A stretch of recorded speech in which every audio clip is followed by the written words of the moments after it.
Alright, why must British boxing fans root for Tyson Fury in the rematch with Usyk? And I'm sure most British boxing fans will not be swayed by what I'm about to say and have their preferences dictated to by a mere O.M.E male like myself, which is totally understandable of course. But even if you know for a fact that you will not be rooting for Fury, or you are rooting for Fury anyway and don't need my convincing, just bear with me for a bit as I'm about to run down some numbers that you may find interesting nonetheless. Okay, so following the Wilder vs Zhang fight back in June, I made a video in which I calculated how badly America fell off in the heavyweight division. I won't run that all down now, but I'll leave a link in the description for those who are interested. But essentially what I did is tallied up the total world title fight wins from fighters from the USA in comparison with fighters not from the USA before 1999, and then contrasted it with the numbers after 1999 to show how the USA lost their monopoly on the heavyweight division. Bear in mind, head-to-head fights between Americans and non-Americans had nothing to do with my tallying. It was just total world title fight wins in general. So a vast number of the American world heavyweight title fight wins pre-1999 were in all-American affairs. Then post-1999 there were of course a good number of heavyweight title fights between two non-Americans. Now in the post-1999 section of that video, I did a little bit where I spoke about how 16 years after the Soviet Union dissolved and pro boxing became legal in the countries that were former Soviet states, all four of the world heavyweight champions at the time were from former Soviet states. That being in 2008, when the champs were Wladimir Klitschko of Ukraine, Ruslan Chagayev of Uzbekistan, and Sultan Ibragimov and Oleg Maskayev, who are both Russian. So yes, after pro boxing becoming legal in that region, we had top contenders and world champions from a few different Soviet countries in the heavyweight division, and still to this day. You know, a good few Russians became prominent in the mix of world heavyweight title fights. But the year 2008 was the year that Wladimir Klitschko won that unification fight against Ibragimov, and also the year that Vitaly Klitschko came out of retirement to regain that WBC title. So from this point, the heavyweight division was fully in the Klitschko era, the Klitschko brothers being from Ukraine of course. So these two Ukrainian brothers were dominant reigning champions, unlike the other Slavic world heavyweight champions from the 2000s, who didn't amass anywhere near as many title defenses as either Klitschko brother did. I didn't really articulate this fact as such in that video, but Wladimir Klitschko's back-to-back losses to Tyson Fury and Anthony Joshua was the beginning of Britain's little monopoly over the heavyweight division. Now I don't say little monopoly to demean our success in the division, but I'm contrasting how minor it is, or was, I'll get to that, in comparison to America's aforementioned monopoly over the heavyweight division. Well, arguably just Fury's win over Wladimir was the start of it all, but AJ's win definitely solidified the British reign over the heavyweight division, especially as AJ continued on as a reigning champion at that time. So in that whole America falling off video, as I said, I didn't go into much detail about Britain's takeover and all the great promotional factors and stuff that went into that, as I didn't think I needed to. Plus, the whole Soviet Union bit I did was more easy for me to just gloss over, rather than the rise of prominence of British heavyweight boxing. But yeah, I'll try to keep it as simple as I can and put it to Fury and AJ's wins over Wladimir Klitschko, although I know there's way more to it than that. That video was about America's downfall rather than Britain's rise at heavyweight, so I didn't want to romanticize our success too much, but people still got my ultimate point completely twisted in the comments, but that's neither here nor there. So let's talk about the current unified, I'd love to just be able to say undisputed, heavyweight champion of the world, Oleksandr Usyk, who of course defeated Tyson Fury in that undisputed fight back in May, and we are eagerly awaiting their rematch on December 21st. Usyk currently boasts 4 wins in world heavyweight title fights, and all 4 of these wins have something glaringly obvious in common given the topic of this video. So I've waffled on about the Klitschko stuff now, but now we are going to get into the fun part of counting these numbers up, and I'll get into the significance of this whole point on Usyk's side of things and what it means for British heavyweight boxing after we complete this tallying. So what exactly am I going to tally? Well, this tallying won't be like the tallying in the America falling off video. Today we are going to be tallying the head-to-head record between 2 individual nations in the heavyweight division, of course between Ukraine and Britain. Well, England in particular, because the great heavyweights in Britain have all been Englishmen rather than Scots, Welshmen or Northern Irishmen. But the term we use is British boxing, and there is of course great fighters from the other British nations in other weight classes. So to keep it simple, instead of counting up world title fights or contenders fights or whatever, seeing as Usyk and the Klitschko brothers are the only ever Ukrainian world heavyweight champions, and they are of course great champions at that, I'm simply going to count up all 3 of these men's fights against Brits. Yes, all. So we are indeed going to be counting Usyk vs Bellew, which was a cruiserweight world title fight, but the cruiserweight title scene has always existed within the same universe, so to speak, as the heavyweight landscape for the most part, and Bellew was coming off of back-to-back wins at heavyweight over David Haye. Haye, who in his day was the most successful British heavyweight since Lennox Lewis. So despite that being a cruiserweight fight, it's definitely relevant to my overall point. So let's finally get started. Alright, so the first fight on this list is by far the least relevant of the bunch, so don't worry, this won't be a theme throughout this tallying. Each fight to come is definitely of some significance, but I'm including every fight here. So this first fight on the list is Vitaly Klitschko versus Julius Francis. The 17-0 Vitaly Klitschko took on Julius Francis in Germany in April of 1998. There was no form of title on the line for this fight, just to note. In the fight, Vitaly would get rid of the Brit when he stopped him in the second round. So after the first fight, it's 1-0 to the Ukrainians. Second up now, we do have a world title fight of sorts, when Vitaly Klitschko challenged Herbie Hyde for his WBO world title in England in June of 1999. Vitaly's first world title shot this was. Of course, this was before the WBO's recognition as a major governing body, just to note. In the fight, Vitaly knocked Hyde out, also in the second round, to become the new WBO heavyweight champion of the world. So after 2 fights, it's 2-0 to the Ukrainians. For the third fight, we stay on the topic of Vitaly Klitschko, and we now have a big one, that being Vitaly Klitschko challenging Lennox Lewis for the WBC heavyweight title in June of 2003 in the US of A. Now this was a great competitive heavyweight scrap, and after 6 rounds, Vitaly was ahead 4 rounds to 2 on all 3 judges' scorecards. However, the fight would be stopped after 6 rounds due to a very deep cut above the eye of Vitaly, which was actually caused by a punch from Lennox, so the fight was ruled a TKO win for Lennox Lewis, in what would be Lewis's last ever fight.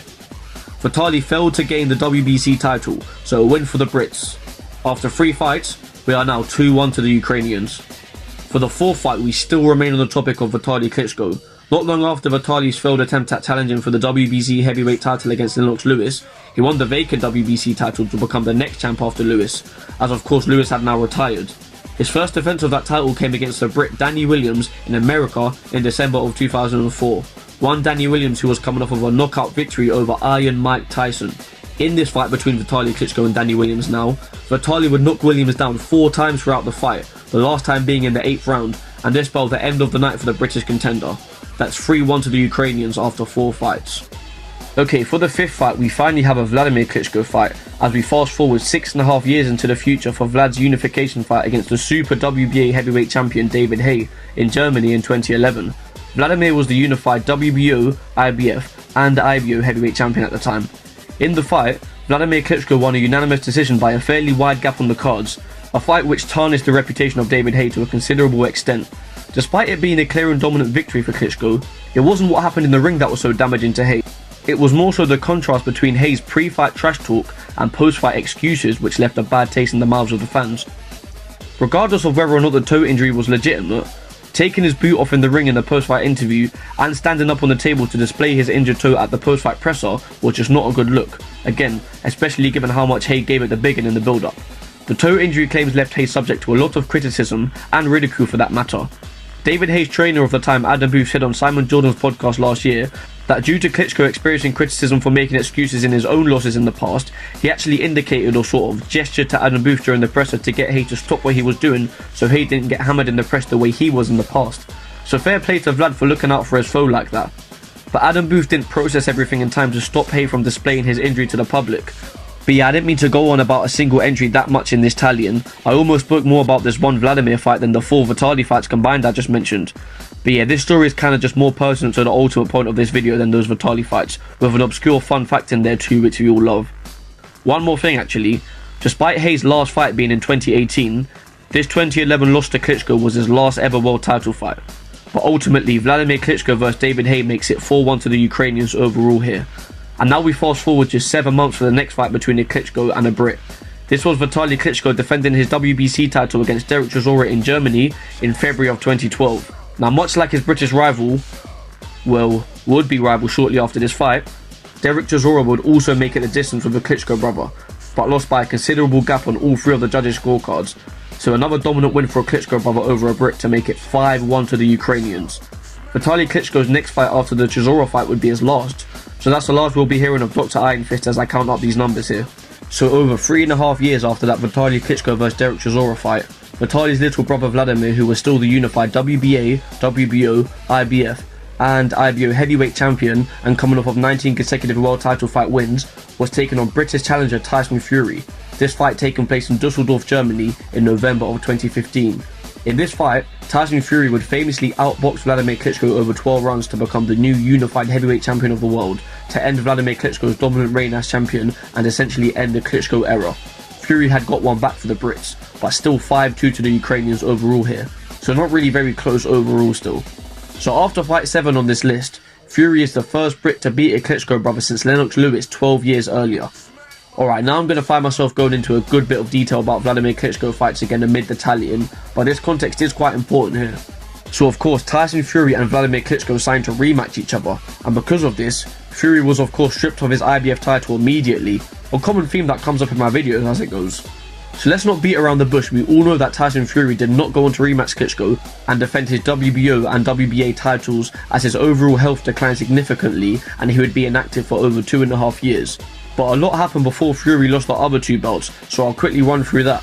So within 2 months of Fury vs Klitschko taking place, one Charles Martin would pick up the vacant IBF heavyweight title.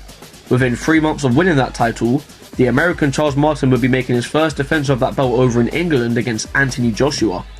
AJ would win by knockout to become the new IBF heavyweight champion. Tyson Fury was still the WBO and WBA heavyweight champ and was due to defend those belts in the rematch with Klitschko in July. So after AJ's win over Martin, 3 of the 4 major belts at heavyweight belonged to Brits again. 2 different Brits now. By the time of AJ's first IBF title defense against Dominic Breazeale, Fury was still the WBO and WBA champion officially, and Wladimir Klitschko was awaiting the new postponed date of the rematch in October of 2016 to attempt to regain those belts back off of Fury. And then by the time of AJ's second defense of the IBF title against Eric Molina in December of 2016, Fury had been stripped of the WBA and WBO titles and the Klitschko rematch was officially off. The vacant WBO title was won by Joseph Parker on the same night of AJ's second IBF title defense, just to note, but the WBA title was still vacant. And right after AJ's victory over Molina, Wladimir Klitschko got in the ring to promote his fight with Anthony Joshua, a fight which would be taking place in April of 2017. Now look, I know the chronology of events weren't that simple, as Klitschko vs AJ was already being made between the two reschedulings of Klitschko vs Fury 2, and AJ vs Klitschko was actually originally meant to take place on that December 10th date that Joshua fought Molina on. But I wanted to keep this order of events as simple as I could. We don't need this video to be 2 hours long, and the heavyweight scene was highly complicated at that point. So let's finally get to the fight between AJ and Klitschko. The big title fight in Wembley Stadium in April of 2017, where Klitschko had a chance to regain his IBF title which he previously held for over 9 years, and the vacant WBA heavyweight title was on the line as well, a belt Klitschko was entitled to a shot at, as he had agreed to rematch Fury to regain that belt, but he was deprived of his chance when Fury pulled out. Also, the vacant IBO title was on the line, if that's worth anything to you. So what happened in fight number 8 of our Britain vs Ukraine head-to-head battle at heavyweight? Well, it got Ring Magazine Fight of the Year, so the fight speaks for itself, but ultimately the two men traded knockdowns in the middle rounds, and then in round 11, AJ put on an onslaught and earned a stoppage win over Wladimir Klitschko to become a unified heavyweight champion of the world. We are now at 5-3 to the Ukrainians, but Joshua had pulled it back a bit for the Brits. And this was Wladimir Klitschko's last ever fight, so he ended his career on back-to-back losses against British fighters. So if you didn't deem all that Klitschko stuff totally relevant, well, I appreciate it that you've made it to this point in the video, and I shall attempt to piece together the relevance of all this after my tallying, but now we get to the undeniably relevant part. So I'm not going to run down the whole heavyweight scene from Fury vs Klitschko until now, but essentially that was the foundation for a sort of British monopoly over the heavyweight division, bar Wilder of course, and AJ's win over Klitschko solidified this sort of British reign as I said before, thanks to a greatly successful promotional effort from Eddie Hearn, and AJ's in-ring efforts as well of course. AJ was a unified champ, people were rating the return of the lineal champ Tyson Fury, and all British grudge matches were stealing the show at heavyweight, a golden era in British heavyweight boxing for us to enjoy. And of course AJ went on to add the WBO title to his collection in 2018, and Fury came back and started his big rivalry with Deontay Wilder in that same year. But also in 2018, a Ukrainian cruiserweight named Oleksandr Usyk won a tournament called the World Boxing Super Series to become the first undisputed cruiserweight champion in the 4-belt era. Going into the final against Murat Gassiev, Usyk was the unified WBC and WBO cruiserweight champion, going up against the WBA and IBF champion Murat Gassiev. First time in history, all 4 belts in the cruiserweight division will belong proudly around the waist of one man. And Usyk of course beat Gassiev to win all the gold. But back in the semis, the then mere WBO cruiserweight champion Oleksandr Usyk defeated Myris Bridis to pick up Bridis' WBC title. Also, just to note, the vacant lineal title was on the line for that Usyk vs Bridis fight in the semi-finals, as it was the first cruiserweight unification fight since the lineal claim was vacated by Thomas Adamek back in 2010. And that WBC belt that Bridis held going into this big unification fight was actually vacant at the point that Bridis picked it up. But who vacated the WBC cruiserweight title to lead us to the vacant title fight between Myris Bridis and Marco Huck, which took place just before the WBSS tournament? Well, that was none other than Tony Bellew, who of course vacated the strap to move up to heavyweight, and at the big boy weight class he of course gained back-to-back stoppage victories over former world heavyweight champion David Haye. Haye was also a former cruiserweight champion of the world, just to note. And Bellew did say he would want to fight the winner of the WBSS tournament, as whoever won it would be holding the WBC title that he never lost.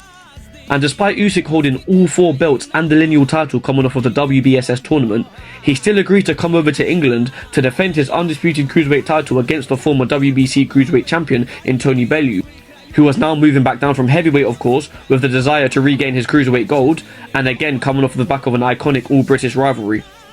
Okay, so we are finally back on track of our tallying, and we get to Usyk's first fight in England and first fight against an Englishman, hence his first fight on this list. His undisputed cruiserweight title defense in the Manchester Arena in November of 2018, just over a year and a half after our last fight on this list, of course AJ vs Klitschko, in which AJ got one back for the Brits, making it 5-3 to the Ukrainians.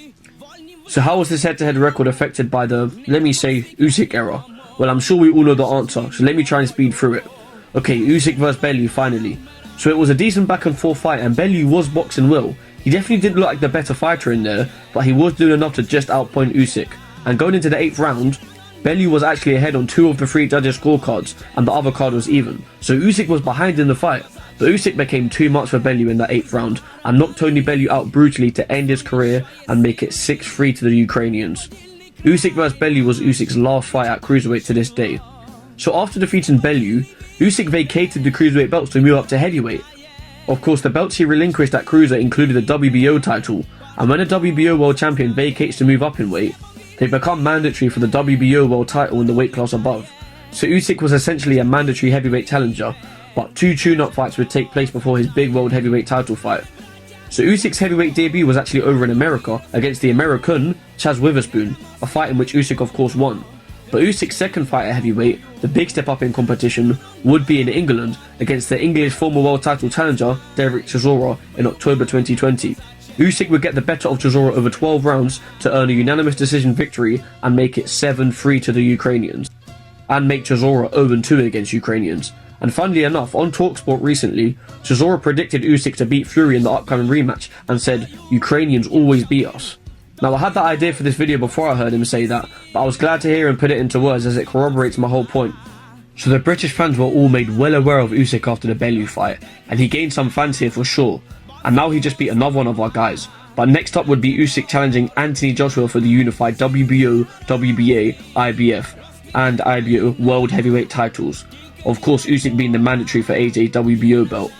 The big fight between former undisputed cruiserweight champion and current unified world heavyweight champion was taking place on British soil. Usyk's third fight in England, in the Tottenham Hotspur Stadium in September of 2021. In the fight, to keep things simple, Usyk outboxed AJ over 12 rounds to gain a unanimous decision victory to become a 2-weight world champion after defeating the 2-time unified heavyweight champion. History was made. The third ever cruiserweight champion to move up and win the heavyweight title after Evander Holyfield and David Haye. But this win from Usyk also moved Ukraine up in our tally again, of course, making it 8-3 to the Ukrainians. British boxing fans definitely appreciated Usyk as a great now.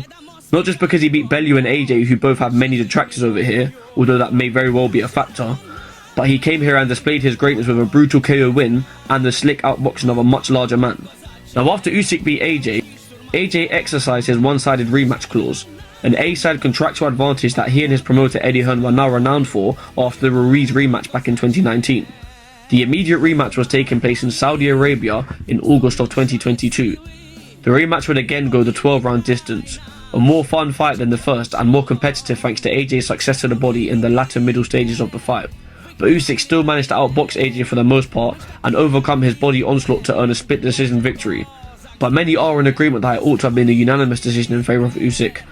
Ultimately, after that fight, we are at 9-3 to the Ukrainians, and Usyk now had back-to-back wins over the proverbial driving force behind the surge of British heavyweight boxing that took place over the last 7 to 8 years before this AJ vs Usyk 2 fight. Okay, so who would unified heavyweight champion Oleksandr Usyk be fighting next? Well, one of the belts he held was the WBA super title, and Daniel Dubois was the WBA regular champion at heavyweight. So fast forward just over a year after AJ vs Usyk 2, and Usyk would be fighting the Brit Daniel Dubois in Poland in August of 2023.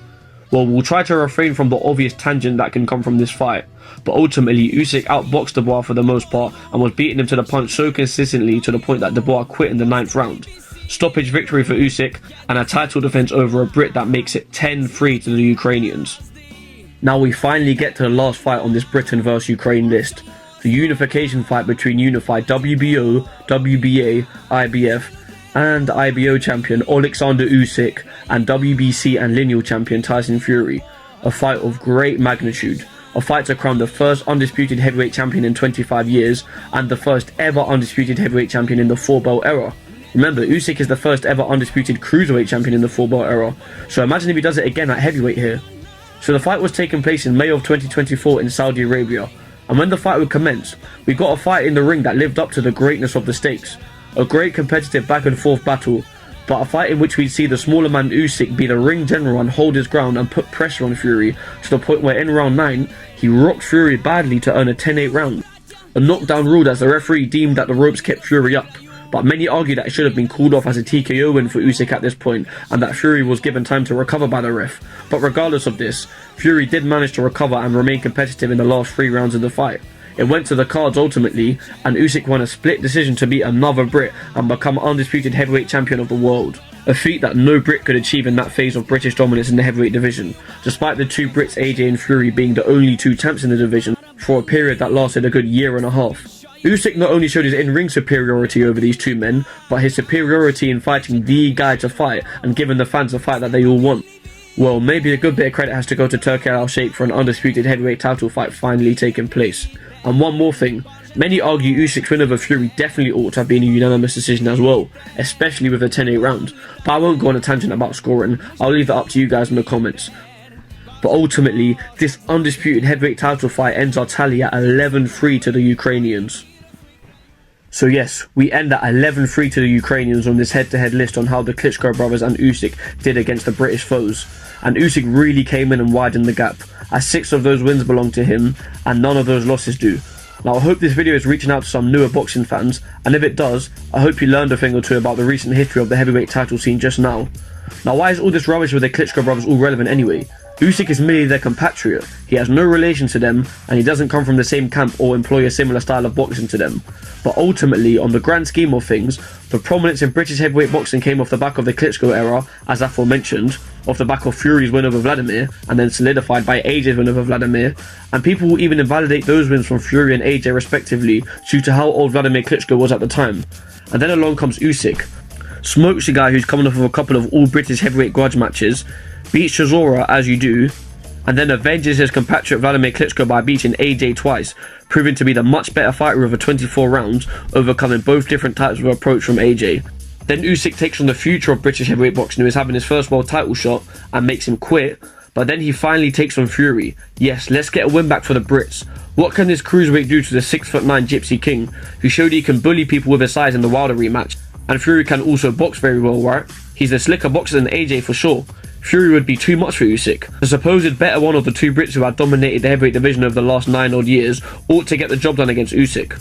No, Usyk got the better of him in arguably almost every department. Although the fight was competitive and Fury picked up some rounds, Usyk was holding his ground, being aggressive, and even hurt the bigger man badly. Wow, our guys really have nothing for this Usyk fella.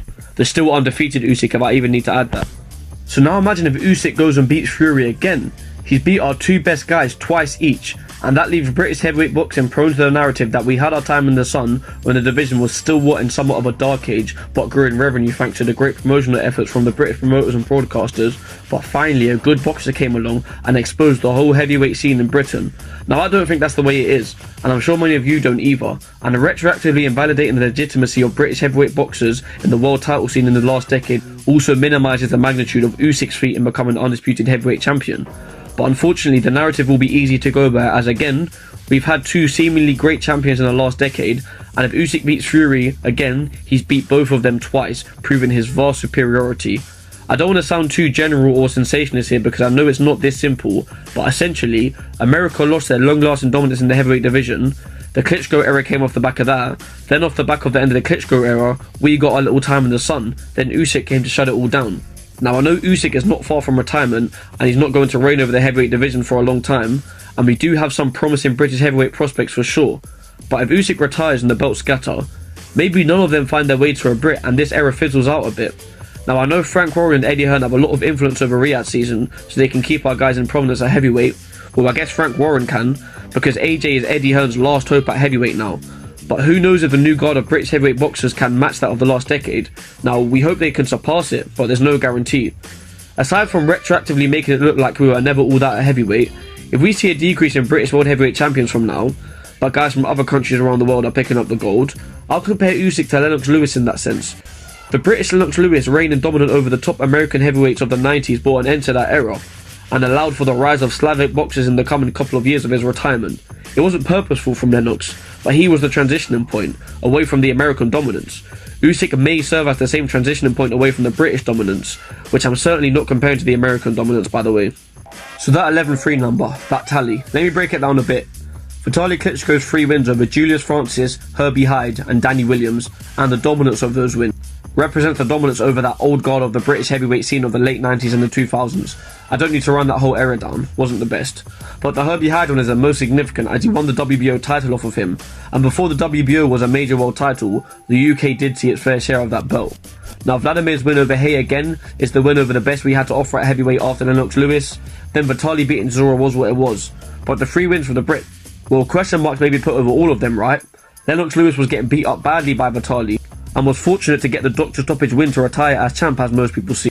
And people also question, how British really was Lennox Lewis. He represented Canada in the Olympics, and also he didn't bring the belts to England as much as a Fury and a AJ did. He, built his name quite a bit in America in the pros as well. And again, AJ and Fury got Vlad at the end of his career, right? But that brought it back to 5-3. Then Usyk came along and just whitewashed the whole scene to make it 11-3 and 6-0 to himself. So a second win over Fury, I don't care. It'd be a step too far. I don't want to see that. Call me sentimental or a fanboy or whatever, but 7 wins over our guys, no thanks. You've got to appreciate my concern with how bad this looks on us. So me personally, I'm a big fan of both Usyk and Fury. Both have provided me with a lot of entertainment over the past several years, and I admire both of their achievements greatly. And I'm going to come clean, because I didn't conceptualise Usyk's dominance over the UK to this extent going into the first fight. I sort of naturally rooted for Usyk in that first fight. I tend to root for the smaller guy. I did enjoy watching how he outboxed AJ from a stylistic perspective. I like a southpaw heavyweight champion because they are quite rare, and we do love to see a cruiserweight champion come up and win gold at heavyweight, let alone being a 2-weight undisputed world champ. First 4-belt era champion in both weights. I was glad to see him make history the way he did in that first fight. All those factors make him easy to root for, but if he beats Fury again, step too far, man. Again, I am a Fury fan, so there's no issue in me rooting for him. I rooted against him in the past, but again, a guy I've always been entertained by, involved in some great fights, and I probably would have rooted for him in the rematch anyway to see him get his get back and possibly make a trilogy out of this whole thing. But with this UK stuff, there's no doubt that come December 21st I'll be chanting, "There's only one Tyson Fury, one Tyson Fury, walking along, singing a song, walking in a Fury wonderland." And to amplify, I couldn't keep a straight face there. And to amplify my commitment for supporting Fury, I'll be staking a large percentage of my life savings on Fury getting the W, being the gambling degenerate I am. You call yourself a man? You know you're a lying, low-life, motherfucking gambling degenerate prick. So there'll be no naturally rooting for Usyk in the rematch, I'll tell you that much. Well, the life savings ain't a lot, but with Fury being a big underdog, it's about to increase, well, hopefully, innit? Now, first and foremost, I hope you guys enjoyed how I put all of that into perspective, but I'm sure a lot of you don't agree with this whole idea at all. Some of you may think that Usyk's individual greatness will be uplifted to a great extent with a second win over Fury, but it will have no effect on the reputation of the last decade of the British heavyweight boxing scene. Some of you might happen to be both British and be fans of boxing in general, but not be too fussed about the reputation of British boxing in particular, and don't mind if our dominance over the division is retroactively invalidated or exposed even. Some of you might care about the state of British heavyweight boxing, and you agree that another Usyk win will make the past look bad, but you don't care that much because you're more so confident in the future of British heavyweight boxing. Some of you may agree with everything I said, and you care about the reputation of British heavyweight boxing the same way I do, but you hate Fury so much on an individual level that you're going to root for Usyk either way, or even because you're such a fan of Usyk, which is fine of course. Actually, yeah, let me pause. If you're not from the UK, believe it or not, with the way Usyk came here and beat all our guys, we love Usyk here for the most part, a truly entertaining fighter he is, but aside from that, People have latched onto him in the past to root against domestic fighters they dislike. I'm sure David Haye fans became Usyk fans going into Usyk vs Bellew, and believe you me, despite Usyk beating AJ twice, a lot of AJ fans became Usyk fans going into the Fury fight. But we gotta stop all that, man. He's smoking all our guys now. Now, I ain't gonna lie, I'm probably gonna get cooked for a lot of the stuff I said here. Cooked by foreign guys for being a delusional UK fan or whatever. Cooked by fellow UK guys for admitting I kind of naturally rooted for Usyk in the first fight and I've had this big change of heart only now.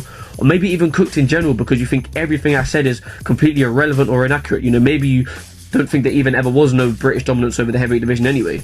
And do have at it in the comments. I got absolutely cooked in the last video for my lack of audio quality, and rightly so, of course, I can't even lie. I ain't gonna lie, I'm getting cooked. Same thing. But yeah, I'll order a mic for a few poxy quid to try and step my game up, so hopefully that improves, innit? But ultimately, I'm happy to get dozens and dozens of people putting in negative comments and for me to get cooked left, right and centre. As long as there's one of you out there who's a British boxing fan and wasn't 100% sure who to root for in the rematch, or if you were just straight up rooting for Usyk originally, or just didn't mind who won, and now you're going to get behind Fury thanks to this video. Again, if there's just one of you whose mind I've changed with all the context I gave, that's all that matters. And if there's not even one of you, then maybe I ought to go to a land and move there and never make boxing content again. But anyway, just let me know in the comments, innit? And you have been listening to O.M.E. Boxing.